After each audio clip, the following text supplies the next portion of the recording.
کا بے شمار بے مثال خدا شکر ہے جس خالق و مالک نے ہمیں نماز فجر جماعت کے ساتھ ادا کرنے کی توفیق عطا فرمائی۔ حضرات محترم، اللہ رب العزت کا عظیم احسان ہے، اور اللہ رب العزت کی نعمتوں میں سے عظیم نعمت خالق کائنات عز و جل نے جو انسان کو قوت گویائی بولنے کی طاقت عطا فرمائی۔ اور آج چونکہ 18 دسمبر ہے اور عربی زبان کا عالمی دن ہے، اسی لحاظ سے میں کچھ عرض کروں۔ اللہ رب العزت نے انسانوں کو مختلف بولیاں، مختلف زبانیں عطا فرمائی، اور خالق کائنات عز و جل کی اور اللہ کے محبوب کی محبوب تر زبان عربی زبان، اور عربی زبان کو بہت جو ہے وہ لحاظ سے فضیلت اور شرف حاصل ہے۔ ویسے تو بولیاں انسان کو اللہ رب العزت نے جانوروں سے اعلیٰ بنایا کہ اسے بولنے کی قوت بھی عطا فرمائی۔ یہ اپنا ما فی الضمیر کا اظہار بولنے سے کر سکتا ہے، بول کے کر سکتا ہے، جبکہ جانور وہ جو ہے وہ اس طرح اظہار نہیں کر سکتے۔ خالق کائنات عز و جل نے انسان کو اس لحاظ سے بھی جو ہے وہ اعلیٰ بنایا،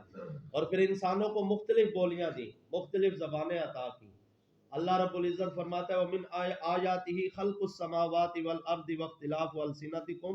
وَأَلْوَانِكُمْ إِنَّ فِي ذَلِكَ لَآيَاتٍ لِّلْمُؤْمِنِينَ۔ فرمایا کہ یہ بھی اللہ رب العزت کی جو ہے وہ عظیم نشانیوں میں سے ایک نشانی ہے کہ خالق کائنات عز و جل نے آسمان و زمین کو پیدا کیا اور پھر تمہیں مختلف بولیاں اور مختلف رنگ عطا کی۔ اللہ رب العزت نے انسان کو پیدا کیا تو کروڑوں اربوں خربوں کتنے انسان ہیں، قیامت تک کتنے انسان آئیں گے، کتنے انسان گزر چکے، لیکن ایک انسان کا حلیہ دوسرے انسان سے بالکل ملتا جلتا نہیں۔ اللہ رب العزت نے جو ہاتھوں کی لکیریں ہیں یہ بھی ایک انسان کی دوسرے سے نہیں ملتی، اور آواز کے اندر بھی فرق ہے، چاہے بولی ایک ہی ہے، ہماری سب کی پنجابی زبان ہے، پنجاب کے رہنے والے، لیکن آواز میں فرق ہے۔ میں بول رہا ہوں آپ پہچان رہے ہیں، باہر کھڑے بھی پہچان رہے ہیں کہ یہ کون بول رہا ہے، وہاں پر بندہ کوئی کھڑا بات کر رہا ہے تو ہم پہچانتے ہیں کہ یہ فلاں بندہ بات کر رہا ہے۔ آواز کے اندر اللہ رب العزت نے فرق رکھا ہے۔ تو یہ السنتکم والوانکم، یہ بھی اللہ کی قدرت کی نشانیوں میں سے ہے کہ اللہ رب العزت نے آوازیں مختلف کر دی اور رنگ جدا جدا کیے اور بولیاں مختلف کی، لیکن ان ساری زبانوں میں سب سے اعلیٰ جو زبان جو ہے وہ یہ اردو بھی ہے، پنجابی بھی ہے، سندھی بھی ہے، اسی طرح بلوچی زبان بھی ہے، اور پھر جو ہے وہ اردو زبان،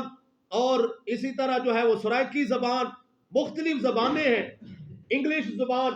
لیکن عربی کو جو فوقیت حاصل ہے وہ کسی زبان کو فوقیت حاصل نہیں۔ کیوں؟ اس لیے کہ ہمارے مسلمانوں کا یہ تقاضا ہے، اور مسلمانوں کی یہ محبت بھی ہونی چاہیے۔ ایک تو یہ ہے نا کہ کوئی زبان فصیح ہے تو اسے سیکھنا شروع کر دو اور اس کے ساتھ محبت کرنا شروع کر دو۔ یہ عربی زبان تو فصیح بھی ہے اور سب سے زیادہ فصیح ہے، اور اسے اس لحاظ سے بھی سیکھنا چاہیے کہ یہ جو ہے وہ فصیح اور جو ہے وہ بلیغ زبان ہے، لیکن ایک مسلمان کو اس لحاظ سے عربی سے محبت ہونی چاہیے کہ یہ قرآن کی بھی زبان ہے، مصطفیٰ کی بھی زبان ہے، جنتیوں کی بھی زبان ہے، یہ قرآن کی زبان ہے۔ اور اللہ رب العزت فرماتا ہے ہم نے قرآن کو اِنَّا أَنزَلْنَاهُ قُرْآنًا عَرَبِيًّا لَعَلَّكُمْ تَعْقِلُونَ، فرمایا بے شک ہم نے قرآن کو نازل کیا عربی زبان کے اندر، لَعَلَّكُمْ تَعْقِلُونَ، تاکہ تم عقل جو ہے وہ اختیار کرو، تاکہ تم سمجھو، تاکہ تمہیں سمجھ آئے۔ فرمایا ہم نے قرآن کو عربی زبان کے اندر نازل کیا، اور یہ زبان یہ یوں ہی سمجھے کہ اللہ رب العزت نے جب اپنا پیغام پہنچانا چاہیا جو ہے وہ اپنی مخلوق تک، تو سب سے اعلیٰ جو کتاب تھی، ساری کتابوں سے افضل ترین جو کتاب تھی وہ قرآن مجید تھا۔ اس قرآن مجید کی زبان عربی ہے، اس قرآن کی زبان عربی ہے، اور اللہ رب العزت فرماتا ہے ہم نے قرآن کو بھیجا، جبریل امین فرشتوں کے سردار لے کر آئے، اے محبوب آپ کے قلب اطہر پہ ہم نے اتارا، لیکن ہے بلسان عربی مبین وَإِنَّهُ لَتَنزِيلُ رَبِّ الْعَالَمِينَ نَزَلَ بِهِ الرُّوحُ الْأَمِينُ عَلَىٰ قَلْبِكَ لِتَكُونَ مِنَ الْمُنذِرِينَ بِلِسَانٍ عَرَبِيٍّ مُبِينٍ۔ فرمایا اس قرآن کو ہم اتارنے والے ہیں، نازل کرنے والے ہیں، جبریل لے کر آنے والے ہیں، محبوب آپ کے قلب اطہر پہ اترنے والا ہے بلسان عربی مبین، لیکن قرآن عربی زبان کے اندر ہے۔ فرما قرآن عربی زبان، قرآن کی زبان عربی ہے، اور یہ سب سے محبوب زبان ہے جو اللہ رب العزت نے اپنے محبوب علیہ السلام کو عطا فرمایا۔ حضور علیہ السلام ساری مخلوق سے اعلیٰ ہیں، اور ویسے تو انبیاء علیہ السلام، کئی انبیاء، کئی نبیوں کی زبان عربی ہے، فرشتوں کی زبان عربی ہے، اور اللہ رب العزت کو عربی زبان سے محبت ہے۔ آج عالمی دن ہے عربی زبان کا، تو مسلمان کو کیوں نہ محبت ہونی چاہیے، اور مسلمان کو کیوں نہ اس کو اجاگر کرنا چاہیے۔ ہمیں ہمارے بچوں کو بھی جو ہے وہ یہ نہیں، ہمارا یہ ایمانی تقاضا ہے کہ ہم یہ کہتے ہیں نا آج کہ ہمارے بچوں کو انگلش فر آنی چاہیے، اور انگلش سے پہلے ہمارے بچوں کو عربی فر آنی چاہیے۔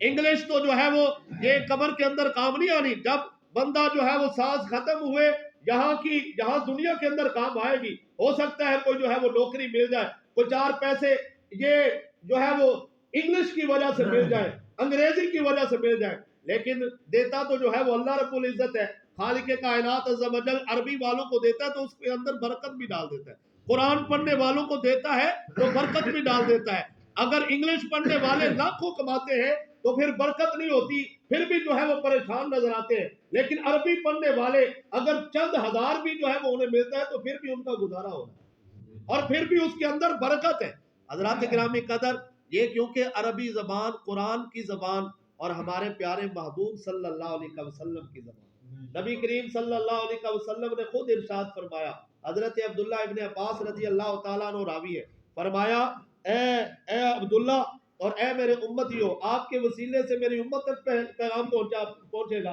فرمایا عربوں سے 3 وجہ سے محبت کرو، فرمایا 3 وجہوں سے عربوں سے پیار کرو، عربوں سے محبت کرو، عربی زبان بولنے والوں سے محبت کرو۔ یہ حضور نے خود فرمایا، فرمایا عربوں سے محبت کرو 3 وجہ سے۔ تو کون کون سی وجہ سے؟ فرمایا وَأَنِّي عَرَبِيٌّ، پہلی وجہ یہ کہ میں عربی ہوں۔ فرمایا پہلی وجہ یہ ہے کہ میری زبان عربی ہے، میں عربی ہوں۔ ویسے تو حضور علیہ السلام کو اللہ نے ساری بولیاں عطا فرمائی، سرکار دو عالم صلی اللہ علیہ وسلم سب کی بولیاں سنتے ہیں، کوئی اردو میں بولتا ہے، کوئی پنجابی میں بولتا ہے، کوئی انگلش میں بولتا ہے، کوئی فارسی میں بولتا ہے، کوئی سرائکی میں بولتا ہے، کوئی پشتو میں بولتا ہے، کوئی کسی زبان کے اندر بولے تو نبی علیہ الصلوۃ والسلام اس کی عرضی سنتے ہیں۔ حضور سب کی بولیاں جانتے ہیں، یہ انسان تو انسان، میرے آقا دو عالم صلی اللہ علیہ وسلم تو جانوروں کی بولیاں بھی سمجھتے ہیں۔ اونٹ کیا کہہ رہا ہے، اونٹ کیا کہہ رہا ہے اپنی زبان کے اندر، صحابہ کو نہ سمجھ آئے، حضور جانتے ہیں۔ اور ہرنی کیا کہہ رہی ہے، حضور جانتے ہیں۔ بلی کیا کہہ رہی ہے، نبی علیہ الصلوۃ والسلام جان رہے ہیں۔ کوئی بھی چڑیا کیا کہہ رہی ہے، حضور جانتے ہیں۔ صحابہ کرام فصاحت و بلاغت میں جو ہے وہ بے مثال ہونے کے باوجود صحابہ کو جس چیز کا پتہ نہیں چلتا، نبی علیہ السلام جانتے ہیں یہ کیا کہہ رہے ہیں۔ حضرات گرامی قدر، حضور کو تو ساری بولیاں عطا فرمائی، لیکن جس زبان کے اندر حضور نے کلام فرمایا اور کثیر کلام فرمایا وہ عربی زبان ہے۔ نبی کریم صلی اللہ علیہ وسلم نے فرمایا سب سے پہلے جو عربوں سے محبت کرنی ہے اس وجہ سے کہ میری زبان عربی ہے، فرمایا دوسری وجہ یہ کہ قرآن کی زبان عربی ہے، اور فرمایا تیسری وجہ یہ کہ جنتیوں کی زبان عربی ہے۔ فرمایا جنت کے اندر اہل جنت جتنے بھی ہوں گے، فرمایا سارے کے سارے عربی بولیں گے، اور عربی زبان کو یہ فوقیت حاصل ہے، یہ شان حاصل ہے کہ بندے کو اس دنیا کے اندر عربی نہیں آتی، اکثریت میں نہیں آتی، اور جو ہے وہ عربی نہیں بول سکتے، جو عرب کے اندر رہے ان کو وہ تو تھوڑا جانتے ہیں، لیکن جو یہاں اس ماحول کے اندر عربی نہیں جانتے، لیکن عربی زبان کی یہ شان ہے، جب بندہ مرے گا قبر کے اندر جائے گا اسے عربی زبان بولنا آ جائے گا، وہ عربی زبان سمجھے گا بھی، عربی زبان بولے گا بھی، فرشتے اس سے عربی کے اندر سوال کریں گے، یہ عربی کے اندر جواب دے گا۔ جنتیوں کی زبان عربی ہے، محشر کے دن عربی زبان بولی جائے گی اور بندہ ہر ایک سمجھے گا، ہر ایک بندہ، چاہے پنجابی ہے، چاہے کسی کا جو ہے وہ سکول سے واسطہ ہی نہیں اور مدرسے سے واسطہ ہی نہیں، کبھی اس نے پڑھا ہی نہیں، لیکن مرنے کے بعد ہر ایک کو عربی زبان آتی ہو، تو اس سے بھی پتہ چلا، یہ بھی پھر یہ تقاضا کرتا ہے کہ جو زبان ہمیشہ رہنے والی ہے وہ عربی ہے۔ جب ہم مریں گے تو یہ سانسوں کی ڈوریاں ٹوٹیں گی، تو یہ جو ہے وہ قبر کے اندر انگلش ختم ہو جائے گی، انگریزی ختم ہو جائے گی، پشتو ختم ہو جائے گی، اور یہ اردو ختم ہو جائے گی، یہ ساری زبانیں ختم ہو جائیں گی، لیکن باقی کون سی زبان رہے گی؟ عربی۔ عربی زبان باقی رہے گی جو قبر کی بھی زبان ہے، حشر کی بھی زبان ہے، اور جنتی بھی جنت کے اندر عربی زبان بولیں گے۔ نبی کریم صلی اللہ علیہ وسلم کی زبان یہی جو ہے وہ ہمارے لیے کافی ہے کہ ہمارے آقا کی زبان نسبت نبی علیہ السلام نے خود فرمایا کہ عربوں سے اس لیے پیار کرو کہ میں عربی ہوں، میری زبان عربی ہے، تو نبی علیہ السلام کی نسبت سے ہمیں پیار ہے، حضور کی نسبت سے جو ہے وہ سرکار دو عالم صلی اللہ علیہ وسلم کو جو نسبت اللہ نے عطا فرمائی، مسلمان کو اس سے پیار ہونا چاہیے۔ حضرات گرامی قدر، ہماری یہ سوچ اور یہ فکر ہونی چاہیے کہ ہمارے بچوں کو عربی بولنا ہے، ہمارے بچے عربی سیکھے، ہمارے بچے قرآن پڑھنا اچھا سیکھے، ہمارے بچے احادیث ان کو یاد ہو، ہمارے بچوں کو نبی علیہ السلام کے فرامین یاد ہو، اور پھر نبی علیہ السلام نے روز مرہ کے معمولات بھی بتائے۔ فرمایا اس کی بجائے کہ لوگ ایک دوسرے کو کہیں گڈ ایوننگ، گڈ جو ہے وہ ہمارے جو بچے جو انگریزی پڑھ گئے وہ جب کہتے ہیں جی گڈ ایوننگ، شام جو ہے وہ مبارک ہو اور شام جو ہے وہ تمہاری اچھی ہو، صبح بخیر کے لیے اس طرح کے الفاظ بولتے ہیں، تو یہ اس کی بجائے نبی علیہ السلام نے جو ہمیں تعلیم دی، فرمایا صبح ہو، دوپہر ہو، شام ہو، ان الفاظ کو چھوڑو، گڈ نائٹ یا جو ہے وہ گڈ ایوننگ یا جو ہے وہ کوئی اور کلمہ، اس کو چھوڑو، بلکہ صبح ہو، دوپہر ہو، شام ہو، جب بھی تم نے کسی سے کلام کرنا ہو تو کہو السلام علیکم ورحمۃ اللہ، السلام علیکم ورحمۃ اللہ، اس کی تعلیم دی۔ اور حضرت عمران بن حسین رضی اللہ تعالیٰ عنہ فرماتے ہیں میں حضور کے پاس موجود تھا، ایک بندہ آیا، اس نے کہا السلام علیکم، بس اتنا ہی بولا، تو نبی علیہ السلام نے فرمایا اشرو،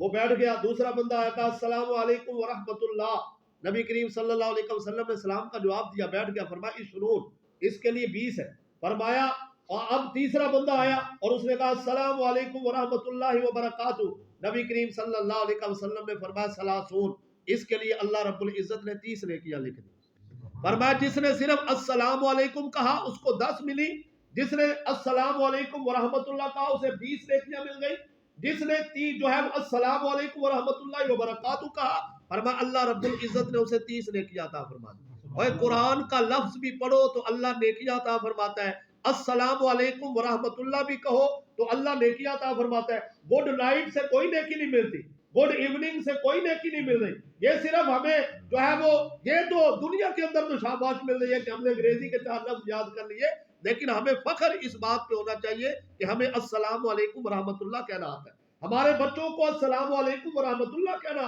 آنا چاہیے اور صحیح طریقے سے آنا چاہیے، تو یہ ہمیں جو ہے وہ خوشی ہونی چاہیے۔ نبی کریم صلی اللہ علیہ وسلم نے فرمایا جب بچہ پیدا ہو افتحوا علی صبیانکم، فرمایا سب سے پہلے جو اپنے بچے کو تم نے سکھانا ہے کیا سکھانا ہے، فرمایا یہ نہیں ماما پاپا یا کچھ اور، فرمایا یہ الفاظ چھوڑو، سب سے پہلے اپنے بچے کو لا الہ الا اللہ سکھاؤ، سب سے پہلے اپنے بچے کو کیا سکھاؤ، تو لا الہ الا اللہ عربی زبان نبی جو ہے وہ کلمہ، فرمایا یہ کلمہ پہلے سکھاؤ، فرمایا وَلَقِّنُوهُمْ عِنْدَ الْمَوْتِ، جب موت آئے، جب جو ہے وہ بوڑھا ہو جائے یا جب جوان کی موت آئے تو موت کے وقت بھی یہی کلمہ سکھاؤ لا الہ الا اللہ، فرمایا من جو ہے وہ من کان اول کلامہ لا الہ الا اللہ وآخر کلامہ لا الہ الا اللہ، فرمایا جس کا پہلا کلام بھی لا الہ الا اللہ، جس کا آخری کلام بھی لا الہ الا اللہ، فرمایا درمیان میں اس نے 1000 سال زندگی بھی گزاری، اللہ رب العزت ایک گناہ کے بارے بھی نہیں پوچھے گا، ما سئل عن ذنب واحد، فرمایا ایک گناہ کے بارے بھی نہیں پوچھا جائے گا اگر ایک بندے کا پہلا کلام لا الہ الا اللہ اور آخر کلام بھی لا الہ الا اللہ۔ تو حضور علیہ السلام نے ہمیں یہ سکھایا، اگر ہمیں کوئی چیز اچھی لگے تو نبی علیہ السلام نے فرمایا ماشاء اللہ کہو، ماشاء اللہ کہو، سبحان اللہ کہو اگر کوئی چیز اچھی لگی ہے۔ اور اسی طرح یہ الفاظ جو عربی کے الفاظ جو ہمیں حضور علیہ السلام نے سکھائے، ایک بندہ جو ہے وہ یہ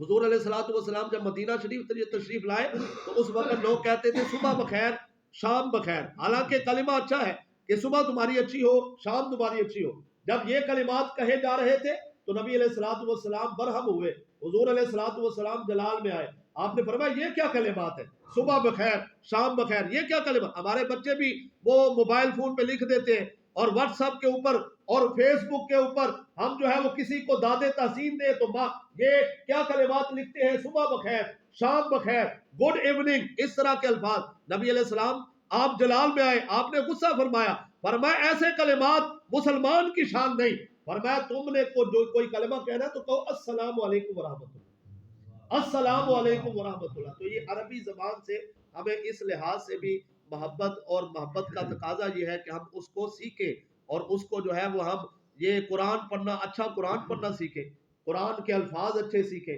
اور جب قرآن ہم اچھا پڑھنا سیکھیں گے تو ہماری نمازیں بھی درست ہوں گی. اور یہ ضروری بھی ہے، فرض بھی ہے. کوئی زبان فرض نہیں، کسی زبان کا سیکھنا فرض نہیں، لیکن عربی زبان کی یہ شان ہے کہ اس کو سیکھنا جو نماز کے اندر پڑھا جاتا ہے اس کو سیکھنا فرض ہے. جو نماز کے اندر پڑھا جاتا ہے، جس سے ہمارا روزہ درست ہوتا ہے، جو دعائیں پڑھی جاتی ہیں ان کو سیکھنا فرض ہے. اور ان کے بغیر ہماری عبادت ہی نہیں ہوتی جب تک ہم صحیح الفاظ کے ساتھ ان کو نہ پڑھ سکیں. اللہ رب العزت کی بارگاہ میں دعا ہے رب العزت ہمیں سمجھ عمل کی توفیق عطا فرمائے.